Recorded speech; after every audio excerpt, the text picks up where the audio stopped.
Hello friends, welcome to my channel. आज मैं बनाऊंगी बकलावा, जो कि एक टर्किश डिश है। इसके लिए एक स्पेशल तरह की शीट बनानी पड़ती है, जिसको हम बोलते हैं फिलो पेस्ट्री।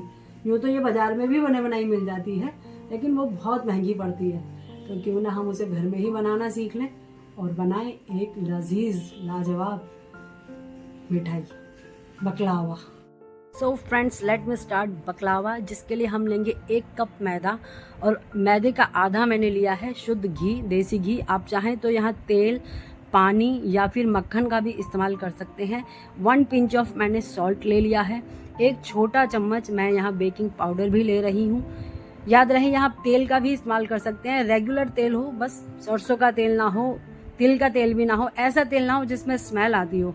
कोई वेजिटेबल ऑयल जो हो वो आप यूज़ कर सकते हैं, उसमें कोई दिक्कत नहीं है। अब यहाँ हम जैसे मॉइन करते हैं ना पूड़ी बनाते वक्त, बिल्कुल वैसा आटा हमें गूंद लेना है। देखिए जुट रहा था। अब इसको कुनकुने दूध से मैं गूंद रही हूँ।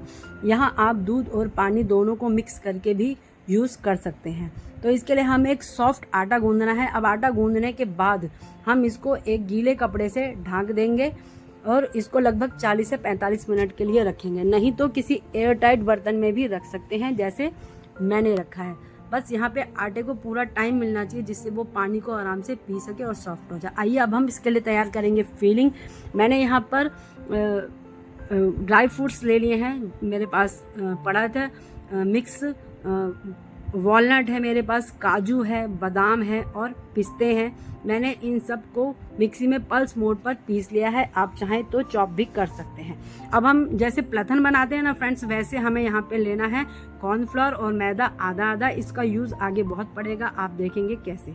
अब देखिए मेरा जो आटा था वो सॉफ्ट हो चुका है। लगभग 45 मिनट के बाद मैं यूज़ कर रही हूँ, जिसको मैंने आधा पोर्शन अलग रख दिया है, आधे का मैं यूज़ कर रही हूँ। देखिए जैसे हम घर में पूड़ी बनाते हैं ना या रोटियां बनाते हैं, तो उसके लिए डो अलग से निकाल लेते हैं। तो मैंने भी इसको ऐसे डो में अलग अलग से काट लिया है फिलो पेस्ट्री बनाने के लिए। लगभग 7 से 8 मेरे बने हैं। देखिए अब मेरे पास ये चॉपिंग बोर्ड है, मैं उसमें बना रही हूँ, क्योंकि मेरे पास पीढ़ा इतना बड़ा तो था नहीं। तो आपके पास यदि कुछ बड़ा हो तो आप उसमें यूज़ कर सकते हैं। अब हमें बिल्कुल रोटियों की तरह बेलना है, और जो हमने कॉर्नफ्लोर और मैदे का डस्ट बनाया था ना, वो हमें इसमें स्प्रेड करते रहना होगा, क्योंकि सिंगल से रोटी इतनी पतली बनेगी नहीं।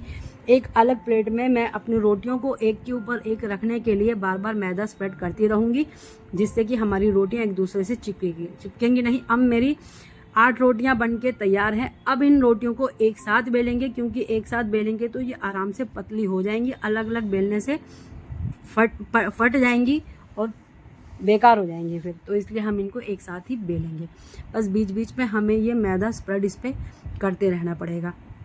तो फ्रेंड्स, बकलावा बनाना आपको देखने में हो सकता है लग रहा हो कि मुश्किल है, लेकिन ये बिल्कुल ईजी है। हाँ, थोड़ा टाइम लगेगा, थोड़ी मेहनत ज़रूर लगेगी, लेकिन बन आसानी से रहा है। मैं भी फर्स्ट टाइम ही बना रही हूँ। बीच बीच में हमें ऐसे रोटियों को अलग अलग करके देखते रहना चाहिए और मैदा स्प्रेड भी करते रहना चाहिए, जिससे कि हमारी पूड़ियाँ रोटियाँ एक दूसरे से चिपके नहीं। जो फिलो हम बना रहे हैं वो एक दूसरे से चिपके नहीं। तो ये मेहनत आपको बीच बीच में करनी पड़ेगी, जिसे करने में मुझे बहुत मज़ा आ रहा है। तो यकीन मानिए फ्रेंड्स, ये जो फिलो पेस्ट्री है बाज़ार में मिलती है, लेकिन बहुत महंगी मिलती है। और बकलावा तो समझ लो आप 5 स्टार होटल में ही मिलता है, यूँ कहीं भी हर जगह नहीं मिलेगा खाने के लिए। और इसमें जो भी इंग्रेडिएंट्स हम डालते हैं ना, देखिए फ्रेंड्स, जो मेरा चॉपिंग बोर्ड था ना वो भी अब छोटा पड़ गया है। तो मैं अब आ गई अपनी किचन के शेल्फ पे इसको बेलने के लिए, क्योंकि हमें जितना बड़ा करना है, उसको जितना रोटियों को पतला करना है, उसमें थोड़ा जगह हमें चाहिए था। बीच बीच में हम वही अपना कॉर्नफ्लोर मैदा स्प्रेड करते रहेंगे। और देखिए कितनी पतली से निकल गई है अब हमारी जो लेयर है, आप देखेंगे कितनी पतली हो गई है। तो अब आपको जिस बर्तन में इसे बेक करना है ना, उसका साइज़ लेकर के आप इसे काटें। देखिए कितनी मेरी हथेली भी एकदम क्लीन से दिख रही है। थोड़ा सा वीडियो शूट में हो सकता है आपको क्लियर ना दिखाई दे, ये सब काम मैं अकेली करती हूँ। तो देखिए मुझे अब इसको बेक करना है, उससे पहले मैं इसको क्लीन शेप में काट लेना चाहती हूँ। मैंने स्क्वायर शेप ली अपनी मर्जी से, आप चाहें तो जो मर्जी शेप ले सकते हैं। फ्रेंड्स, ये जो साथ में इसके कटिंग्स निकल रही है ना, ये भी वेस्ट नहीं होगी, ये पूरी तरह से इसमें यूज़ होगी। तो देखिए पहली शीट मेरी थोड़ी फट रही है, फट भी सकती है, क्योंकि ये सब एकदम पतला बनेगा तो उसमें पहली शीट ऐसे फट सकती है। अब मैं आपको दिखाऊंगी फ्रेंड्स कितना पतला है। आप देखिए मेरे हाथ की हथेली कितनी क्लीन नज़र आ रही है फ्रेंड्स। अब आप ये देखें, ये मसाला है मैजिक है, कितना क्लीन दिख रहा है। तो इतना पतली शीट हमारी होनी चाहिए, तब जाके वो बकलावा बनेगा जो बाज़ार में बनता है, मिलता है खाने में, जो मज़ा आएगा। उसकी एक एक शीट खाते वक्त अलग होनी चाहिए। अब हम बेकिंग ट्रे को, मेरी तो अवन की ही बेकिंग ट्रे मेरे पास थी, तो मैं उसको मक्खन से ग्रीस कर रही हूँ। आप चाहें तो यहाँ ऑयल, घी कुछ भी लगा सकते हैं। अब एक एक करके देखिए कितना इजीली मेरी फिलो शीट्स निकलती जा रही हैं। मैं यहाँ पे लगाती जाऊँगी।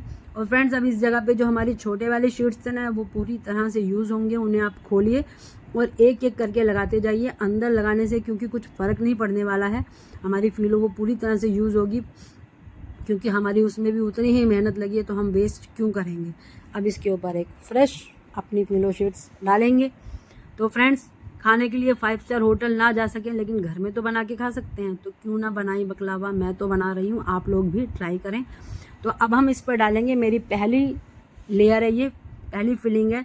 और फ्रेंड्स, ये अलग अलग भी बन सकता है। जैसे कुछ लोग इसको सिर्फ पिस्ता से बनाते हैं, कुछ काजू से बना लेते हैं, कुछ अखरोट से, बादाम से, लेकिन मैंने यहाँ सारे मिक्स ड्राई फ्रूट्स लेने। बहुत पतली सी लेयर इसकी लेनी है, और मिक्सी में भी इसे पल्स मोड पर ही करना है, इसको चूरा नहीं बनाना है, लेकिन हो जाए तो कोई दिक्कत नहीं है। और चॉप करें। अब इसके बाद ये मेरी फर्स्ट लेयर रेडी है। 8 फिलो पेस्ट्री मैंने एक में डाली है। अब ये मैं दूसरी लेयर अपनी रेडी कर रही हूँ। देखिए मेरे पास अब ये मेरी दूसरी लेयर है। तो फ्रेंड्स, बनाना बहुत ईजी है। मैं तो यही कहूँगी, आप ज़रूर ट्राई करें और बनाएं और खाएं। तो बकलावा की मेरी अब ये तीसरी लेयर रेडी होने वाली है और बना लिया। अब आप इसको डायमंड शेप में या स्क्वायर शेप में, जिसमें भी आपको इजी लगे, उसमें आराम से काट सकते हैं, क्योंकि ताकि बाद में ये कटेगा नहीं, इसको पहले ही काटना है ये। तो अब हम इसके लिए लगभग मैंने 40 ग्राम मक्खन ले लिया है। इसको अच्छे से कुनकुना या गर्म करके इसमें अच्छे से स्प्रेड कर देना है। सभी जगह पे मक्खन डाल देना चाहिए। अब मैंने 180 डिग्री पर अपने अवन को 10 मिनट पहले ही प्रीहीट कर लिया था। इसमें हम लगभग 40 मिनट के लिए अपने बकलावा को बेक करेंगे, और लगभग 30 मिनट के बाद बकलावा को निकाल के ज़रूर एक बार देख लेना चाहिए। तो फ्रेंड्स, मेरा तो बकलावा बन के तैयार है। इसकी खुशबू कितनी गजब है, मैं बता नहीं सकती। अब 1 कप बर्तन में मैंने 1 कप चीनी और आधा कप पानी ले लिया है। जो बकलावा में हम चाशनी डालेंगे, तो इसका जो टेस्ट है ना, थोड़ा खट्टा सा होता है। इसमें मैंने आधा नींबू निचोड़ दिया है, थोड़ा सा नींबू के स्लाइस उसमें डाल दिया है। चाशनी थोड़ी गाढ़ी होनी चाहिए। मैं ये नहीं कहूँगी कि 1 लेयर की 2 लेयर की, ऐसी नहीं, लेकिन थोड़ी गाढ़ी होनी चाहिए। अब देखिए फ्रेंड्स, आपको साउंड भी सुनाई देगा। बहुत प्यारी तो इसकी खुशबू आ रही है। अच्छे से डाल देना है, ज़्यादा नहीं डालना है, लेकिन सारा का सारा बकलावा इससे मीठा हो जाएगा, इसके टेस्ट बन जाएगा। बाद में हम इसको लगभग 2 घंटे के लिए अब इसको रेस्ट पे रखेंगे। और फ्रेंड्स, इसको मैं तो सजा रही हूँ पिस्ता से। देखिए मेरा बकलावा बन के तैयार है। खुशबू इसकी मेरी नाक में जा रही है, और अब मैं इसकी फर्स्ट बाइट लेने वाली हूँ। Amazing, so good, too good. ये टेस्ट लाजवाब है। तो फ्रेंड्स, आप ज़रूर ट्राई करें और मेरे चैनल को कर दें सब्सक्राइब। एंजॉय।